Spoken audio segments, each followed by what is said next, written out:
Okay, for this video, I think I need to cite fair use laws. Now, according to fair use laws, as I understand them, I can talk about a work provided that what I do is commentary and only commentary, and provided that I stay away from the major themes and arguments of the work. Now, that shouldn't be a problem here, because what I'm going to do is I'm going to be reading a book called Race Matters by Cornel, and I'm going to focus on about 7 or so sentences that are completely and totally insignificant to the work as a whole. Now, somewhere in Limited Ink, Derrida says that he frequently focuses on the marginal and the insignificant aspects of a text precisely to show their tremendous significance to the overall meaning of the text.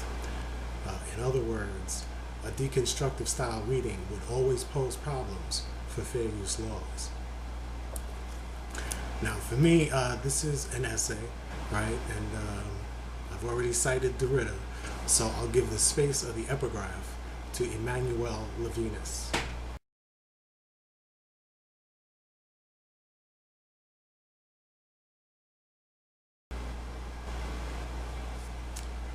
The book I'm going to be reading from is Race Matters. It's by Cornel. This book is about 16 or 18 years old, maybe, and it's still on bookstore shelves, right? So what I'm going to do is I'm going to print the paragraph to the screen so that you can read it at your leisure.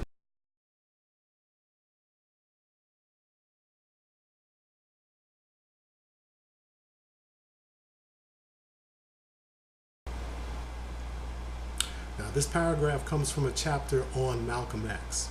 What Cornel appears to want to do is he wants to distinguish Malcolm X from Elijah Muhammad. And in doing so, he puts forward the idea that Elijah Muhammad is obsessed with the white supremacist. After what is obviously intended to be a demonstration of that obsession, which I will come back to the demonstration in a moment, Cornel says about the condition of being obsessed with the white supremacists. He says this: "This is understandable in a white racist society." He's just declared that Elijah Muhammad is suffering from obsession, and then he says that given the circumstances, this obsession is understandable. If the behavior is understandable, should it be called an obsession? Should we continue to consider it an obsession? Cornel then adds this phrase to the sentence, and I'm going to read both parts of the phrase of the sentence here. "This is understandable in a white racist society, but it is crippling for a despised people struggling for freedom." Now, is there any difference between these two things? Is there any difference between a racist society and a society where there is a despised people struggling for freedom? Isn't the presence of a despised people struggling for freedom the very condition of a racist society? Isn't the presence of a despised people the defining characteristic of a racist society, such that you cannot have one without the other? Such that if Elijah Muhammad's behavior is understandable in a racist society, it remains understandable, it is no less comprehensible in a society where there is a despised people, since the fact that there is a group of people who are being despised is the very condition and definition of a racist society. Cornel then adds a third phrase to the sentence, and I'm going to read the entire sentence very slowly and carefully. "This is understandable in a white racist society, but it is crippling for a despised people struggling for freedom, in that one's eyes should be on the prize, not on the perpetuator of one's oppression." Elijah Muhammad's behavior is understandable in a white racist society. However, it crosses the line into sickness. It becomes a crippling defect because it is awareness of the white racist. It becomes defective behavior because it is awareness of the white supremacist. Let me read the sentence again.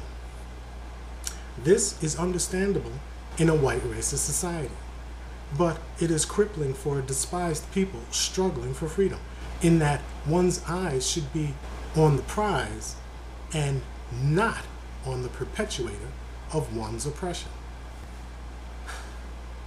In crystal clear English, Cornel West is saying that you should not be aware of the white racist, white supremacist.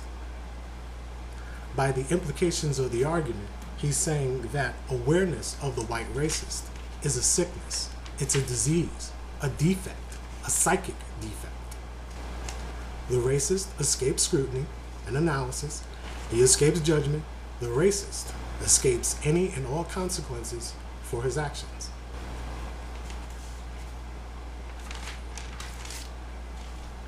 When it comes to the demonstration of the actual obsession with white supremacy, there really is no demonstration.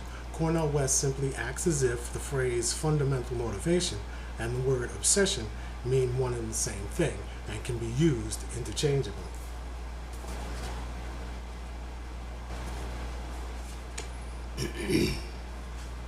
So, the motivation of a black supremacist doctrine reveals how obsessed one is with white supremacy.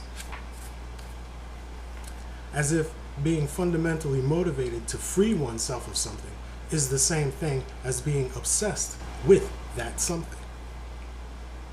In order to facilitate the confusion between the phrase fundamental motivation and obsession, Cornel West reduces Elijah Muhammad to the status of a thing, to a machine.